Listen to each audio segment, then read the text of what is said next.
الحمد لله الواحد الأحد الفرد الصمد الذي لم يلد ولم يولد ولم يكن له كفوا أحد. أشهد أن لا إله إلا الله وحده لا شريك له، وأشهد أن محمدا عبده ورسوله، وأصلي وأسلم على رسوله الكريم المصطفى وعلى آله وصحبه أجمعين. سبحانك لا علم لنا إلا ما علمتنا إنك أنت العليم الحكيم. رب اشرح لي صدري ويسر لي أمري واحلل عقدة من لساني يفقهوا قولي. لا حول ولا قوة إلا بالله العلي العظيم.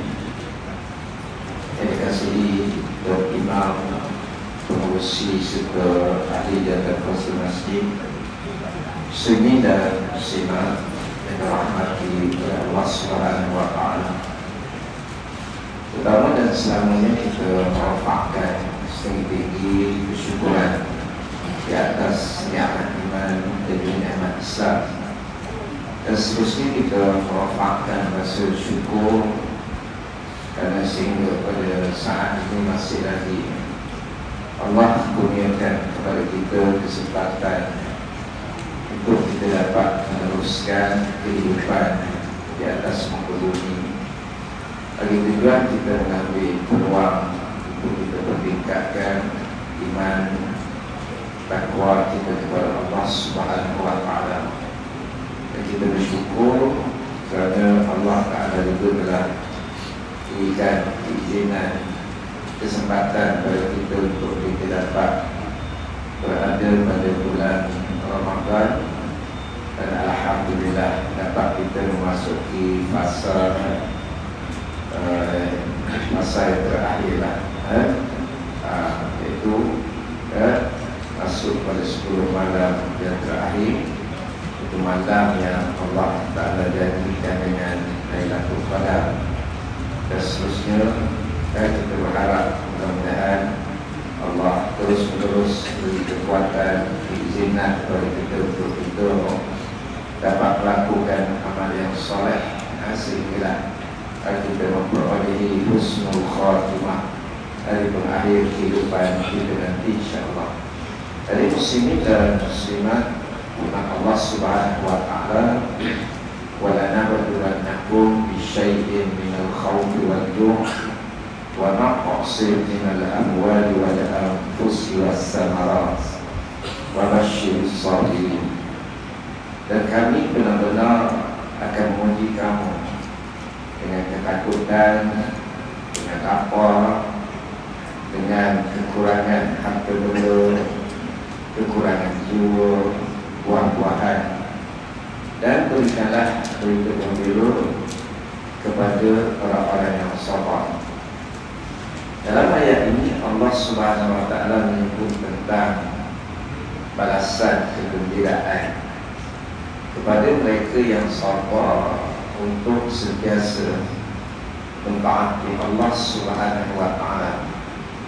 Jadi berita gembira tersebut ialah sebagaimana yang Allah Ta'ala sebut di dalam Al-Quran, wa basyiril ladzina amanu wa 'amilus shalihat anna lahum jannatun tajri min tahtiha al-anhar. Al-ayat. Berikanlah berita gembira kepada mereka yang beriman dan juga yang beramal soleh, bagi mereka itu syurga yang mengalir di bawahnya sungai-sungai. Dan ada ayat lain Allah Ta'ala sebut, alladzina amanu wa 'amilus shalihati lahum jannatun tajri min tahtiha al-anhar dzalikal fawzul kabir. Sesungguhnya orang yang beriman dan beramal saleh, bagi mereka itu syurga yang mengalir di bawah di sungai-sungai, dan itu adalah kemenangan yang paling besar. Jadi berita gembira ini Allah Ta'ala berikan dasar pada ayat ini, iaitulah kepada mereka yang sabar dengan ujian. Dalam ayat yang dibacakan tadi, bagaimana Allah sebut tentang di antara ciri-ciri ujian yang terpaksa dilalui oleh Nabi dan juga para sahabat, bagaimana mereka ini diuji dengan ketakutan. Kalau dalam peperangan Badar, tuan-tuan sekalian, bagaimana musuh yang lebih ramai berbanding dengan tentera Islam, dalam keadaan mereka, tuan-tuan sekalian, mempunyai, iaitu musuh yang mempunyai kelengkapan perang yang jauh lebih hebat daripada yang dimiliki oleh tentera Islam.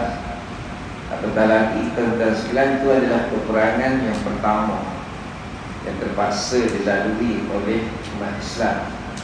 Cuma dalam ayat tadi nak cerita dalam keadaan tentera Ahzab, gabungan tentera kafir, kaum kafir musyrikin, tuan-tuan sekalian, dengan golongan Yahudinya, dengan golongan munafik, menjadikan tuan-tuan sekalian tentera Islam tu, tentera kafir tu jauh lebih besar daripada tentera Islam, termasuklah dari sudut logistik peperangan. Aku sebagai manusia secara fitrahnya, tuan-tuan sekalian, memanglah sedikit sebanyak akan ada rasa takut dalam hati. Tak, kita nak perang ni, tengok musuh Islam ni dah lah ramai, senjata pula hebat. Jadi takut yang ada dalam hati itu, Allah Ta'ala kata itu adalah ujian kepada orang yang beriman. Adakah dengan sebab takut ni manusia akan lari daripada medan peperangan? Adakah dengan sebab takut maka manusia ini syirik kepada Allah? Adakah dengan sebab takut maka manusia ini akan melanggar perintah Allah Subhanahu wa Ta'ala, lari, meninggalkan medan peperangan dan sebagainya? Kemudian wajah diuji juga dengan kelaparan. Pada ketika itu sahabat berada dalam keadaan riba, sedang bersiap sedia, mereka membayar tubuh, menggali parit dan sebagainya. Dalam keadaan yang sedemikian, tuan-tuan sekalian, mereka diuji dengan lapar kerana kekurangan makanan. Mereka riba, nak tinggal tubuh tak boleh, kerana musuh Islam bila-bila masa saja boleh datang. Sehingga ada daripada kalangan sahabat-sahabat Nabi ni, tentera Islam, mereka ikat perut mereka ni dengan batu, ikat supaya perut jadi kepek, jadi sempit. Maka taklah terasa lapar sangat, tak rasa lapar sangat sampai ke peringkat tu. Dan Allah Ta'ala kata kelaparan tu kerana mentaati Allah, dia adalah ujian daripada Allah Subhanahu wa Ta'ala. Begitu juga dengan kekurangan harta benda, kurang harta benda dari sudut logistik peperangan. Kalau tentera Badar kita sendiri, tengoklah tuan-tuan sekalian, tentera Islam ni ada 313 orang, tentera kafir dianggarkan 1000 lebih. Itu pun berdasarkan kepada pengintip yang pergi tengok, mereka ni sekali makan mereka akan sembelih beberapa ekor unta. Yang berikan gambaran lebih kurang 1000 lebih lah tentera kafir pada masa itu. Tuan-tuan sekalian, lawan dengan tentera Islam, hanya beberapa orang saja yang ambil baju besi. Kuda pun tak lebih daripada 7 ekor. Banyak riwayat sebut ada 3 ekor je. Sehingga Nabi pun bergilir naik kuda dengan sahabat-sahabat, dan kita betapa mustadafin, lemahnya, baik, kekurangannya, tuan-tuan sekalian. Begitu juga kata Allah, anfus, kekurangan jiwa, iaitu manusia, tentera itu sendiri kurang. Jadi tuan-tuan sekalian, ini adalah di antara siri-siri ujian yang terpaksa dilalui oleh Nabi sallallahu alaihi wasallam dan para sahabat demi mereka mentaati Allah. Betul, Allah disebut bahawa ujian-ujian ni kita kena sedar bahawa sama ada mihnah ataupun ibtila, dia adalah ujian. Ujian ni tujuan dia untuk kita kata Allah untuk diperlihatkan, diketahuikan. Allah Ta'ala dia tahu dah, tapi Allah ni dia nak bagi kita tahu kuat ataupun lemah iman kita ni berdasar kepada mampu ataupun tidak mampu kita melepasi ujian. Itu kaedah dia. Ahasiban nasu an yutraku an yaqulu amanna wa hum la yuftanun wa laqad fatanna alladhina min qablihim fala ya'lamanna Allahu alladhina sadaqu wa la ya'lamanna al-kadhibin. Kamu jangan mengira bahawa kamu telah beriman dengan hanya mengatakan qalu amanah. Tentang dalam maikat kita tulis Islam, kita pun mengaku kita beriman selalulah, mengaku beriman. Dan Allah Ta'ala kata tak tahu iman tak iman ni berdasarkan kepada ujian. Bagaimana ujian yang telah diterima oleh Nabi-Nabi, para anbiya yang terdahulu kepada pejuang Islam yang terdahulu. Tuan-tuan sekalian, dan fala ya'lamanna Allahu allazina sadaqu. Tujuan Allah Ta'ala berikan ujian itu untuk diketahuikan oleh Allah. Allah Ta'ala dia tahu tak, tapi Allah Ta'ala nak suruh kita pula tahu betapa siapakah daripada kalangan kamu orang yang sadaqu, yang benar. Orang benar iman dia kepada Allah Subhanahu Wa Ta'ala, maka ujian tidak menjadi sebab untuk dia meninggalkan perintah Allah Subhanahu Wa Ta'ala. Wala ya'lamanna al-kadhibin, dan untuk diketahuikan oleh Allah siapa daripada kalangan kamu orang yang dusta. Ini dusta iman, dusta iman. Orang dusta iman ni tuan-tuan sekalian, sogok ya, maka dia sanggup meninggalkan ketaatan kepada Allah Subhanahu Wa Ta'ala. Itu ikut tingkatan lah. Ada kuat lagi tuan-tuan, kalau mana hak jenis iman dia nipis sangat, Allah waktu 2-30 riyal padan dah, tes jawab pun habis habis dah tuan-tuan sekalian kan. Power lagi tak nak seka, power lagi tak nak bagi kebun, dusun kan, habis kan. Jadi tuan-tuan sekalian, itu adalah, jadi apa yang kita nak sebut di sini ialah wabasyiris sabirin. Jadi Allah Ta'ala sebut berita gembira ni setelah bila? Setelah sahabat-sahabat, setelah umat Islam, orang yang beriman dan beramal soleh ni, dia berhadapan dengan ujian. Lepas tu orang yang merasakan nikmat sihat ini, orang yang lebih merasai nikmat sihat ialah orang yang pernah sakit. Orang yang pernah sakit dia lebih merasai nikmat sihat. Orang yang pernah miskin dia lebih merasai nikmat adanya harta benda, sebab dia pernah miskin. Begitu keadaan dia. Jadi kita tengok di sini wabasyiris sabirin ni, kegembiraan yang teramat sangat ni ialah kepada mereka-mereka yang telah mendapat ujian, kesusahan dan kepayahan. Baik, puasa di antaranya. Allah Ta'ala sebut Nabi sebut Isa ini bagi orang yang berpuasa itu farhatani, yang akan dapat dua kegembiraan. Farhatun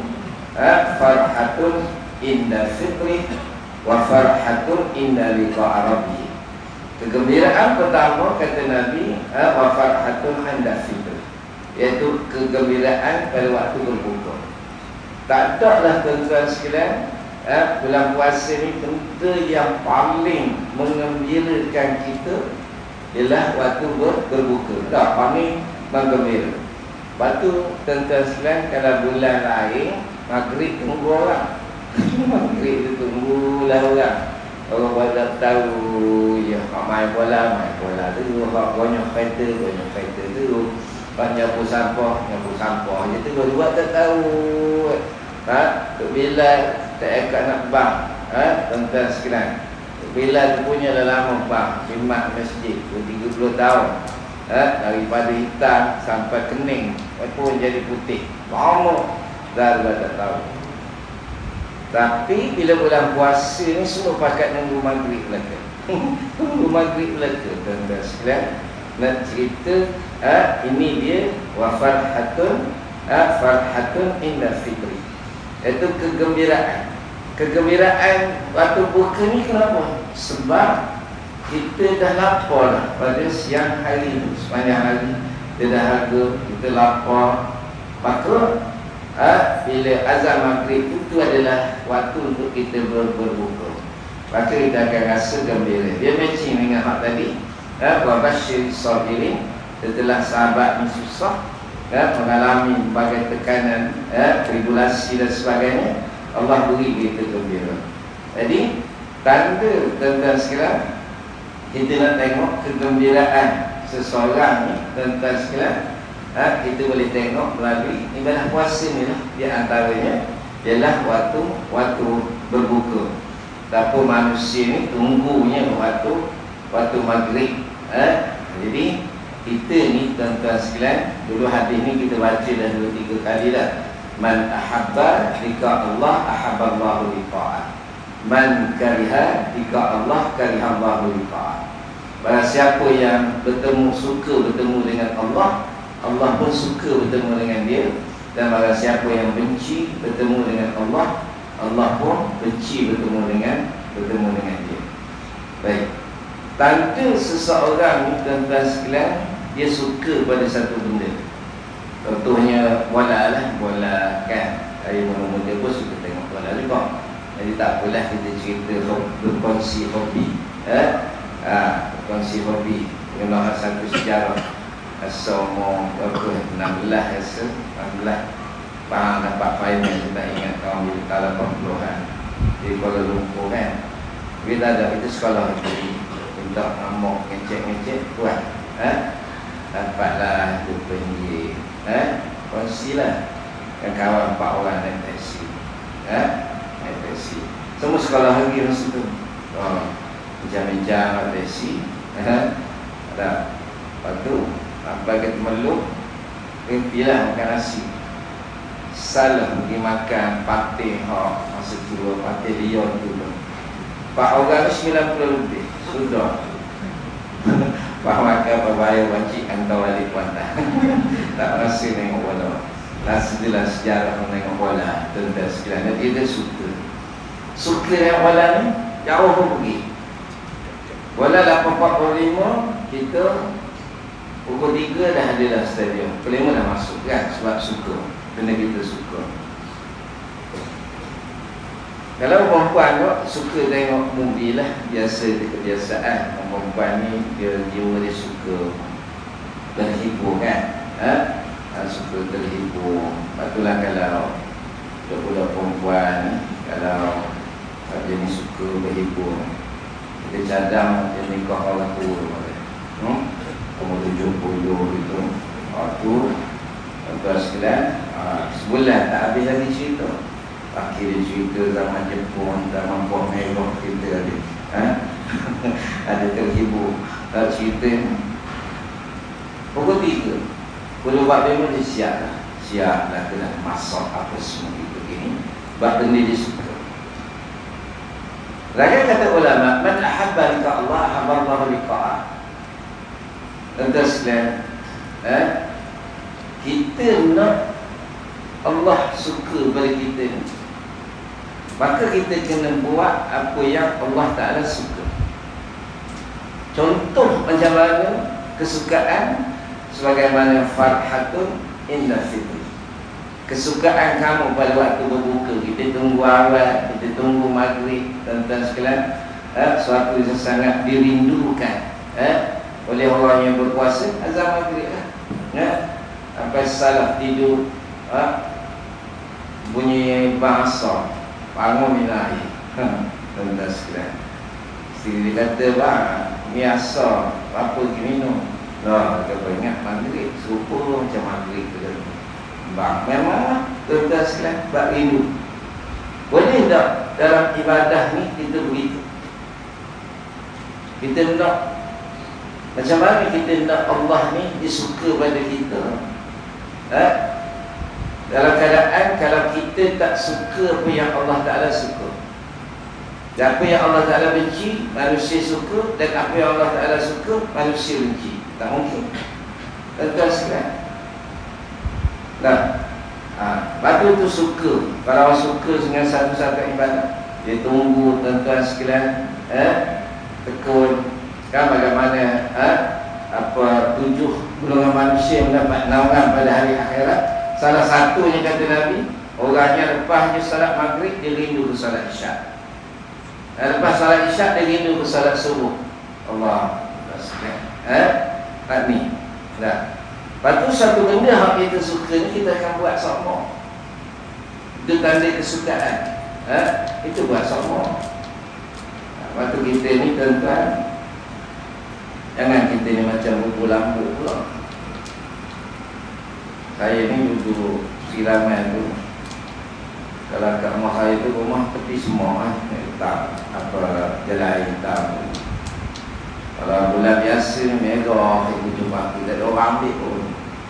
Bila bulan puasa ni habis, tak ada 2 Ramadan, habis licin kita orang. Orang buat kubur lampu, tuntas ni.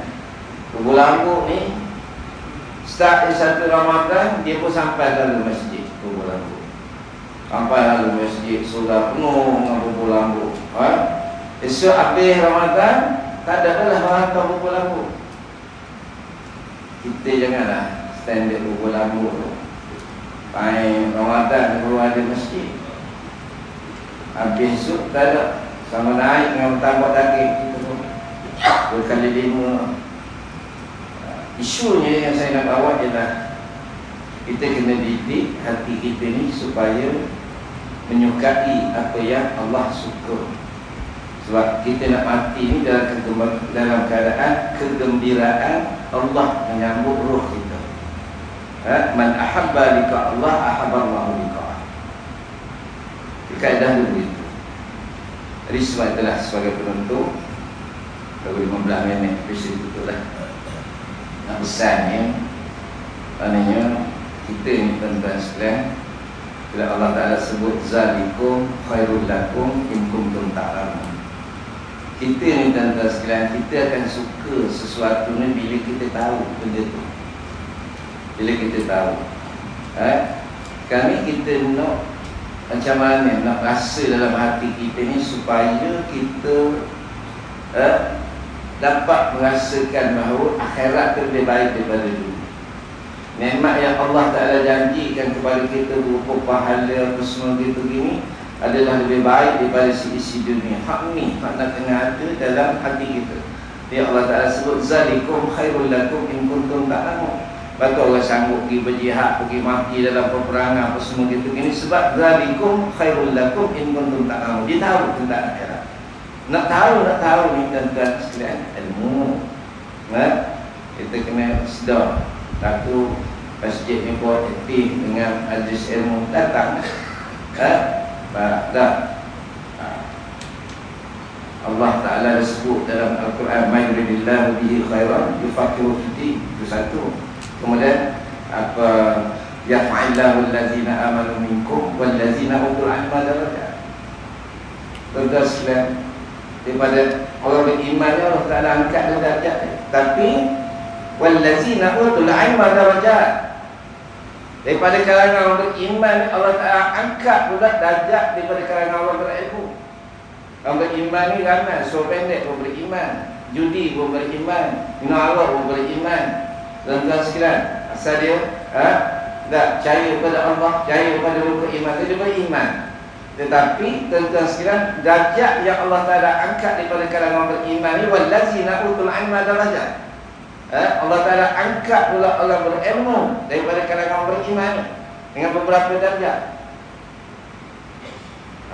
Itu yang pentingnya tuan-tuan sekalian, sekadar beriman. Janganlah pula kita duduk main, banyak dah sebut dalam kuliah. Tak apa Ustaz, asal beriman so masuk syurga juga. Ingat syurga ni sedetik pun kita tak mampu nak tanggung kesakitan.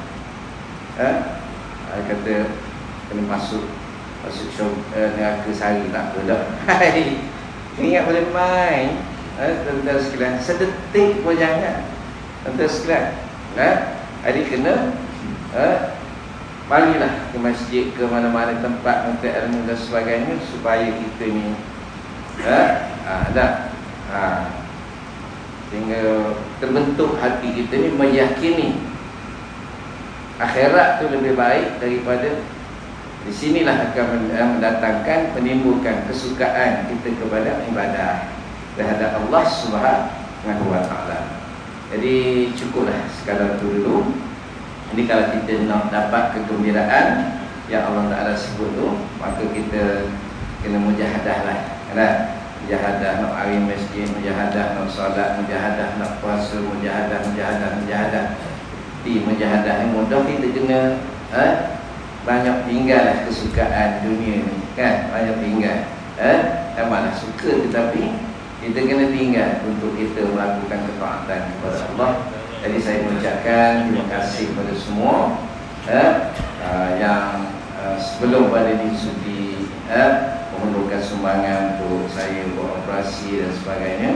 Dan bulan Ramadan ini pun saya buat tabung, kota Tuhan masuk duit itu. Ucap terima kasih, saya memang tak balas lah. Allah Ta'ala dia yang membalas untuk itu buat program asrah dan sebagainya. Dan semoga Allah temukan kita lagi, bukan saja di atas dunia ini, malahan dalam surga Allah Subhanahu wa taala, insyaallah. Jadi cukup sekadar itu. Assalamualaikum warahmatullahi wabarakatuh.